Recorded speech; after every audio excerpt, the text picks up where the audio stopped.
இப்ப பாத்தீங்கன்னா போர் போடுறோம், தண்ணி வருமா வராதான்னு கேள்வி இருக்கும். இல்ல திருமணம் நடக்குமா நடக்காதா, இல்ல காணாம போன பொருள் கிடைக்குமா கிடைக்காதா, இல்ல காணாம போனவங்க திரும்பி வருவாங்களா வரமாட்டாங்களா, உயிரோடு இருக்கிறாங்களா இல்லையா, இந்த மாதிரியான கேள்விகளுக்கு ஆனா பதில் தான் இந்த பிரசன்னம்ங்கிறது. இந்த பிரசன்னம் அப்படிங்கிறது எப்பவுமே தற்காலிகமானது. ஆனா ஜோதிடம் அப்படிங்கிறது நம்ம பிறக்கும் போது இருந்த கிரக அமைப்பு, ராகு கேது, சூரியன் சந்திரன் எல்லாருமே எந்தெந்த இடத்துல இருந்தாங்க, எந்த நட்சத்திரத்துல நம்ம பிறக்கிறோம், அன்னைக்கு இருக்கக்கூடிய திதி, அன்னைக்கு இருக்கக்கூடிய அயனம், எல்லாமே பாத்தீங்கன்னா ஜோதிடம் அப்படிங்கிறது ஒரு நிரந்தரமானது. பிரசன்னம் அப்படிங்கிறது தற்காலிகமானது.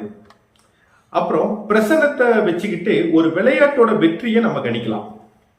இப்ப விளையாண்டுட்டு இருக்கக்கூடிய ஒரு மேட்ச் ஜெயிக்கிறோமா தோக்குறோமா அப்படிங்கிற அந்த ஒரு வெற்றியை நம்ம ஈஸியா கணிக்கலாம். ஆனா ஜோதிடத்தை